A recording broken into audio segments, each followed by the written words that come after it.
사무엘상 19장 1절로 17절 말씀 중심으로 다윗의 피난이라는 제목으로 함께 은혜를 나누려고 합니다. 우리의 인생은 때로 피난이 필요합니다. 떠남이 필요합니다. 혼자됨이 필요합니다. 그 혼자 되어지고 떠나는 그 시기를 우리는 신앙생활의 마이너스 시절이다, 그렇게 부릅니다. 신앙은 하나님의 은혜로 우리들이 구원함을 받고 하나님이 주신 은혜로 충만하여 주님과의 깊은 교제 가운데 이루어 살다가 그러다가도 시험과 어려움이 찾아오는 경우가 많이 있습니다. 왜 그렇습니까? 하나님이 사랑하는 자인데도 어려움이 있고 떠남이 필요한 이유가 있습니다.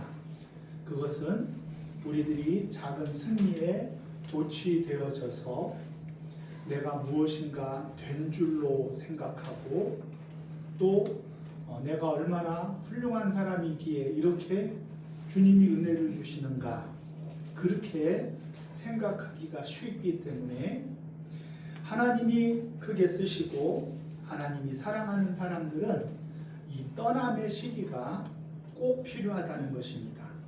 떠난다는 것은 홀로 된다는 것을 의미합니다.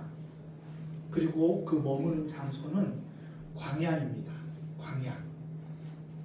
광야로 떠나는 거예요. 바울 사도도 예수 믿고 구원의 은혜를 누린 다음에 아라비아 광야로 3년을 훈련하였습니다. 우리가 잘 아는 아브라함도 비록 75세라는 만만치 않은 연세의 부름을 받았음에도 불구하고 그는 떠남으로 하나님의 일을 감당하는 믿음의 사람이 되었기 때문에 그는 믿음의 조상으로 하나님 앞에 쓰임받을 수가 있었습니다. 야곱도 그의 어머니의 사랑의 품을 떠났었죠. 야곱이 만약 떠나지 않고 계속해서 집에 머물러 어머님의 사랑에 치말자락에 살았다고 하면은 야곱이 위대한 이스라엘 민족의 영적인 아버지가 될 수 없었을 것입니다. 요셉도 우리가 잘 아는 그의 인생에 홀로 되는 시험의 시기가 있었습니다. 마이너스의 시간이 10수년이나 반복되었습니다. 그랬을 때 그 요셉을 하나님이 귀히 쓰시어 온 민족을 구원하는 구원의 도구로 사용하시지 않았습니까? 그러므로 우리의 신앙생활이 떠나야 될 때에는 떠나야 돼요. 떠나야 될 때는 떠나야 됩니다. 떠나지 않으면은 그 자리에 그냥 안주하고 머물러 버리기 때문에 그래요. 요셉이 만약 부모님에게 특별 대우를 받고 자색 옷을 입으면서 그 집안에서 떠나지 아니하고 이스마엘 상인의 손에 애굽으로 팔려가지 아니하고 계속 가나안 땅에 남아 있었다고 하면은 민족을 구원하는 하나님 앞에 크게 쓰임 받는 사람으로 요셉이 설 수 있는 길은 요원한 것입니다. 요셉이 팔려갔기 때문에, 요셉이 홀로 되었기 때문에, 그렇기 때문에 하나님이 요셉을 쓰실 수가 있었던 거예요. 여러분들은 어디로 가시려고 하십니까? 여러분들도 떠나야지 하나님이 여러분들을 쓰실 수 있어요. 그 떠남은 오늘날 여행을 가라는 의미가 아니라 하나님 앞에 내 자신을 내려놓으라는 그런 이야기예요. 내 자신을 하나님 앞에 세우는 것, 그것이 떠나는 것이 홀로됨의 시간, 아무도 돌아보고 도와주지 않는 시간, 아무도 주목하고 인기가 있어서 우리를 귀히 여기지 않는 시간, 그 시간이 우리들에게 필요합니다. 그것이 우리들의 마이너스 시절이기 때문에 그렇습니다. 우리 주님도 이 땅에 오심이 바로 주님이 인생 자체가 마이너스의 인생을 사신 거예요. 원래 우리 주님은 하나님과 본체시잖아요. 그렇죠? 하나님과 동등하신 분이셨어요. 그런데 그분이 자기의 모든 영광을 다 내려놓고 우리를 위하여 육신을 입으시고 이 땅에 오셨어요. 이거는 엄청난 마이너스죠. 마이너스. 그렇죠? 마이너스의 인생을 사신 거예요. 주님의 그 마이너스의 인생이 없었다고 하면 우리의 구원은 없는 거죠. 주님의 마이너스의 인생이 있었기 때문에 우리가 구원을 받을 수 있었던 거예요. 그래서 우리 주님은 이 땅 가운데 사는 동안 자꾸 내가 영광 받으려 하고 내가 무엇인가 높임을 받으려고 할 때마다 기도의 자리로, 홀로됨의 자리로 나아간 거예요. 한적한 곳을 찾아가신 거예요. 홀로 된다는 것은 무엇을 의미합니까? 홀로 된다는 것은 나를 도와줄 사람이 없다는 거예요. 다윗은요, 든든한 백이 있었어요. 그에게 백은 요나단이었어요. 요나단이 다윗의 든든한 백이었어요. 그런데 그런 요나단마저도 다윗이 떠나야 다윗이 될 수가 있었던 거예요. 요나단은 다윗을 살리기 위하여 했습니다. 여러 가지 정보를 주고 중재하며 다윗을 아버지 사울과 더불어 잘 지내도록 무진 애를 썼어요. 오늘 본문에 그 이야기들이 잘 나오고 있잖아요. 그런데 결국 포기시켜 다시 데려다 놨더니 어떤 일이 있었냐고 하면 블레셋 군대와 싸움이 일어났어요. 다윗이 그 블레셋 군대를 어떻게 했습니까? 싸워 승리했어요. 그런데 싸워 승리한 다음에 8절에 전쟁이 있었고 9절에 사울이 어떻게 하는지 한번 보실까요? 9절 말씀 다시 읽습니다. 시작.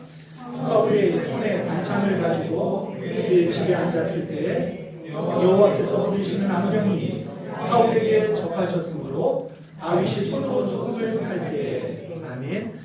단창을 던져서 창을 던져서 다윗을 죽이려고 단창을 던지니 그 창이 벽에 박히고 다윗은 목숨을 부지하여 도망하게 되어진 거예요.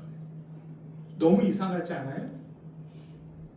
블레셋과의 싸움에서 승리해서 이겼으면은 여러분들이 사울 왕이면 어떻게 하게 되겠어요? 다윗을 어서 와, 맛있는 거 먹자.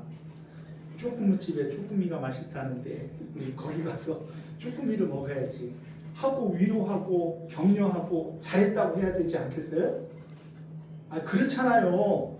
우리의 대적 블레셋을 이기고 왔는데 죽이고 싶은 마음이 들어야 안 들어요?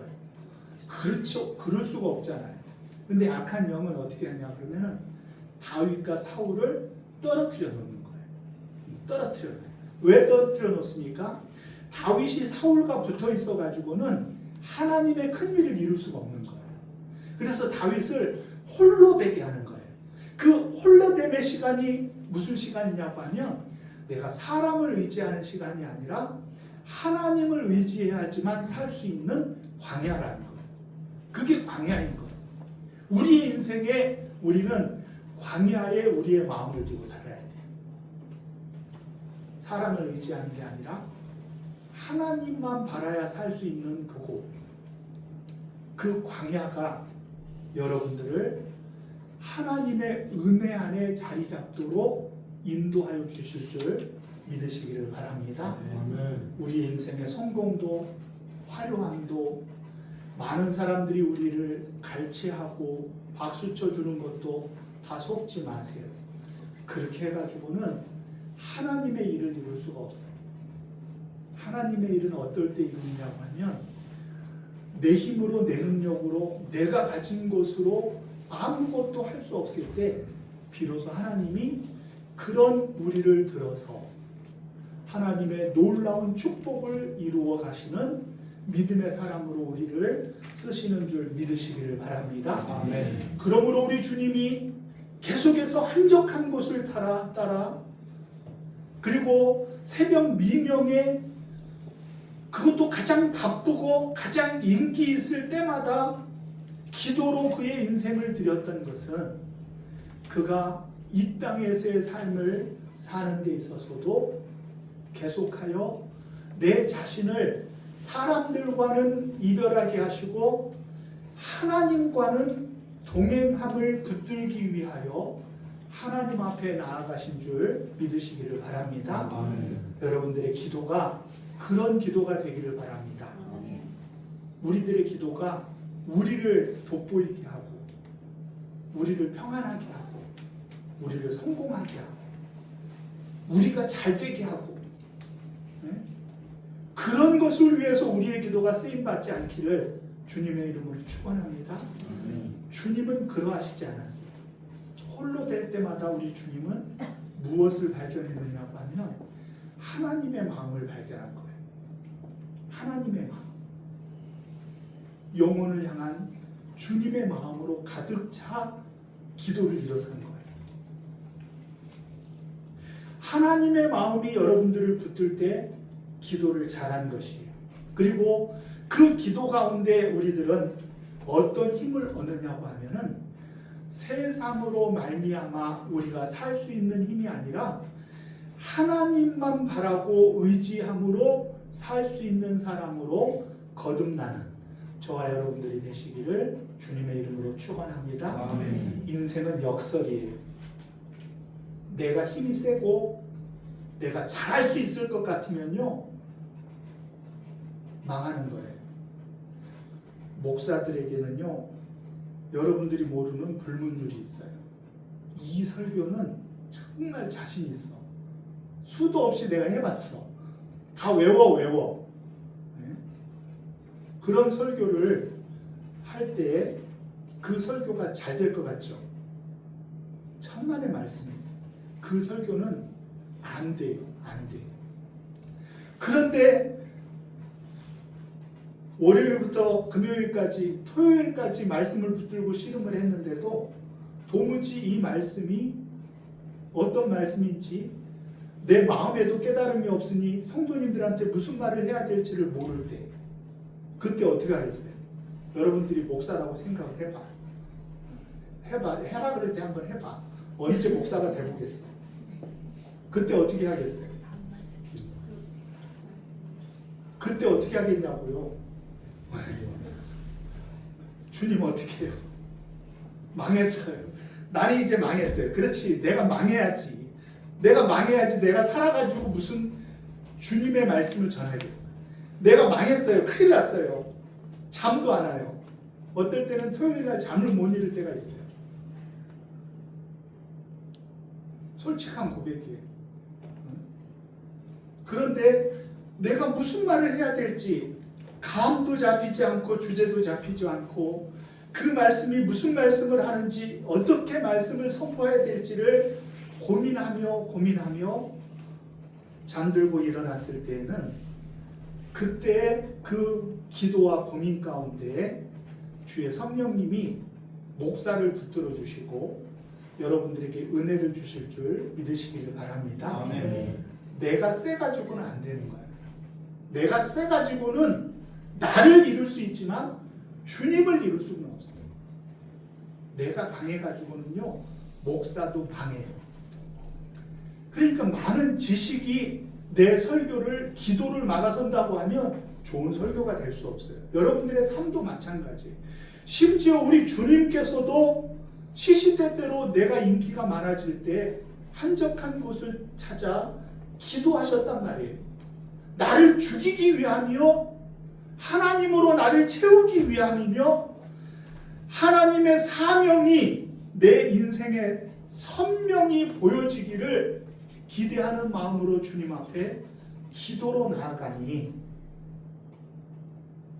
주님이 그러하셨으니 우리가 기도하지 아니하고 어떻게 신앙생활을 하겠어요? 우리가 나를 내려놓지 않고 어떻게 승리할 수 있겠어요? 내가 펄펄 살아서 내가 할 수 있다 믿을 때는 주님이 아직 쓰실 수 없는 때예요. 다윗처럼 마음에 합하고 얼마나 그의 성품과 그의 지혜와 그가 하나님 앞에 살아가는 신실함이 충만한 사람이라도 그가 승리에 도취되어 있는 그 순간 다윗은 더 이상 성장할 수 없고 더 크게 주님 앞에 쓰임받을 수가 없고 골리앗을 이긴 사람으로 사울의 수하에서 훌륭한 부하로만 머물게 되어지는 것이 떠나지 않은 인생이라는 거예요. 그러면 떠나지 않은 인생이 될 수밖에 없어요. 그런데 떠난 인생은 어떤 인생입니까? 광야는 하나님밖에 볼 곳이 없는, 눈을 들어 산을 보라. 우리의 도움이 어디서 온다고요? 천지를 지으신 여호와에게서로다. 그 시편 121편이 오해되고 있어요. 눈을 들어 산을 보라. 그러면은 산 하면 우리들이 떠오르는 게 한국의 신령한 계룡산이 떠오르거나 멋진 한라산이나 백두산이 떠오르잖아요. 그거를 보는, 거기를 보면은 거기에 뭔가 신령함이 느껴질 것 같아요. 그런데 유대 땅의 산들은요, 안 가보셨으니까 내가 일러드리는 거예요. 황량해가지고 아무것도 없다니까요. 거기에 무슨 하나님의 도우심이 막 신령하게 나타날 것 같은 건덕지가 하나도 없어요. 죽음의 땅이 죽음의 땅. 근데 거기를 눈을 들어 거기를 보면 천지를 지으신 여호와밖에 안 보이는 거예요. 거기에 무슨 좋은 나무가 있는 것도 아니고 거기에 무슨 좋은 계곡이 있는 것도 아니고 거기에 무슨 구름이 걸쳐가지고 신비한 어떤 능력이 거기에 나올 것, 계룡산 같은 데 가지 마세요. 요즘은 북한산이 인기예요. 북한산에 가면 거기에서 아주 자녀들이 그 밑에 있는 학교로 다 갈 것 같은 잘못되어진 믿음이 있어요. 그래가지고 거기를 그렇게 사람들이 많이 간대요. 아이고, 그런 산은 가나 마나 여러분들 발만 아프지 아무런 소용이 없어요. 산에서는 우리를 도울 만한 신비한 능력이 나타나죠. 우리의 도우심은 천지를 지으신 여호와뿐이에요. 하나님뿐이 우리를 도울 분이 없는 줄 믿으시기를 바랍니다. 아멘. 하나님만 바라야 돼요. 기도도 하나님께만 내 자신을 홀로 세우는, 그게 기도가 좋은 기도예요. 사람의 도움, 사람을 신뢰하고 의지하는 것, 이 땅에 물질을 의지하고 우리의 가진 것들을 의지하는 것들을 다 내려놓지 않으면 주님이 우리를 쓰실 수가 없어요. 그러니까 우리는 부자들보다도 우리들이 예수님 믿기 조금 수월한 측면이 있어요. 우리는 우리를 내려놓는 게 그나마 좀 낫지. 그런데 어떻게 할 거야? 재벌들, 회장들 이런 분들은 내려놓을 게 어마무시하게 많아. 그런데 그 어마무시 많은 게 내 자신을 내려놓지 아니하면은 하나님이 나를 쓰실 수 없으니까 주님을 섬기는 일에는 방해가 될 수도 있다는 거예요. 즉 우리들이 얼마나 가졌느냐, 우리들이 얼마나 많은 능력을 소유했느냐, 그것이 중요한 것이 아니에요. 나를 하나님 앞에 세울 수 있는가, 나를 하나님 앞에 홀로 둘 수 있는가, 이것이 중요한 거예요. 내가 아무리 많은 것을 가져도 나를 하나님 앞에 세우는 사람은 하나님이 그를 들어 쓰시는 거예요. 내가 아무리 가진 게 없어도요, 아무리 가진 게 정말 아무것도 없어도요, 하나님 앞에 의지하고 하나님 앞에 나를 세우지 아니하면 하나님이 우리를 쓰실 수가 없는 거예요. 신앙은 떠남이, 신앙은 홀로됨이, 신앙은 하나님 앞에 나를 세우는 거예요. 우리의 신앙이 올바로 되기 위해서는 언제든지 우리는 하나님과 내가 홀로 만나 하나님이 우리를 이끄실 때 하나님의 역사를 이루는 거예요. 내가 아직 살아있으면 나를 이루죠. 내 이름이 나지요. 그러나 우리의 인생은 나를 위해서가 아니라 하나님의 영광을 위하여 우리들이 부름받은 줄을 믿으시기를 바랍니다. 왜 하나님이 우리를 빼게 하십니까? 빼게 하시는 이유는 하나님의 축복을 곱하게 하기 위함이에요. 하나님 앞에 홀로 된 사람들이 그 홀로됨의 시간을 잘 견디고 하나님만 의지하는 사람으로 거듭날 때 그를 하나님께서 놀랍게 쓰시는 거예요. 곱하기의 인생으로 멋지게 쓰시는 거예요. 거기서도 끝이면 안 돼요. 우리의 인생이 뭐까지 가야 된다고 했어요? 우리에게 축복을 주시는 이유를 알아야 돼요. 그 마지막은 무엇이에요? 가감승제. 초등학교 때 다 배웠잖아요. 빼고 곱한 다음에 뭐가 나와야 돼요? 잊어먹지 말라. 나눠야지 완성되는 거예요. 그래서 우리 사랑하는 교회는 나누는 거예요. 어제 전도하는데 참 심히 걱정이 되나 봐. 이 조그만 교회에서 막 호떡을 그냥 막 주고 그러니까 이러다가 교회 큰일 나는 거 아니에요? 그러더라고. 그 사람 생각이 맞지. 우리 교회가 가진 게 뭐가 있어? 너무 힘들고 어렵지만 막 나누고 막 사랑하고 막 주면서 기뻐하고 그런 삶을 살아야 정상이죠. 왜냐하면 우리들이 주님 앞에 서는 것은 그 끝이 나누기 위하여 부름받았기 때문에 그래요. 나눌 때 완성되어지는 거예요. 주님 그러하였듯 우리도 그 길을 잘 달려가시기를 주님의 이름으로 축원합니다. 때때로 내가 무엇인가 된 줄로 생각하거든 당장 주님 앞에 기도의 자리에 가서 나의 모든 것들을 다 내려놓고 주님만 바라고 의지하며 다시금 내 신앙의 번지수, 나의 영적인 위치를 다시 한번 깨닫고 주님 앞에 내 자신을 홀로 세우기를 주님의 이름으로 축원합니다.